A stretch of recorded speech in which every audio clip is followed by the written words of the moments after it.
হ্যাঁ গাইস, একটা রূপা মিনি বলে তোমাদের সবাইকে স্বাগত। তো কি বলো তো কি বানাচ্ছি? হ্যাঁ, একটু আইডিয়া করো।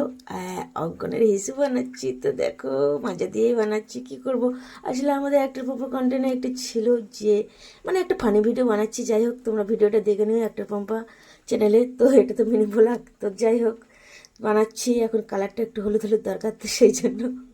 তো যাই হোক, চলো দেখো বানিয়েও ফেলেছি। তাই বলে এটা আবার আমাকেই খেতে হবে, দেখো। আর মাজাটা ও পুরোটাই খেয়ে নিচ্ছে।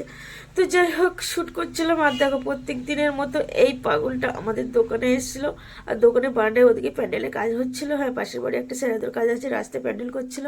তো তার জন্য এই কাপড় টাপড় সব ছিল। বর্ষাও আসছিল মাঝে মধ্যে। তো দেখো, ভদ্রলোক এসে গেছেন টাইম মতো একদম। প্রত্যেক দিন দেখেছো তোমরা, প্রত্যেক দিনই উনি আসতেই থাকে। তবে ভদ্রলোকে বেশি কিছু দেবে না, একটা করে বিড়ি চাই আমার কাছে, কিন্তু আমি বিড়ি দিই না। এই একটু করে খাবার ধরিয়ে দিই হাতে, আর নিয়েই সন্তুষ্ট হয়ে চলে যায়। তো এই ছিল আজকের ভিডিও।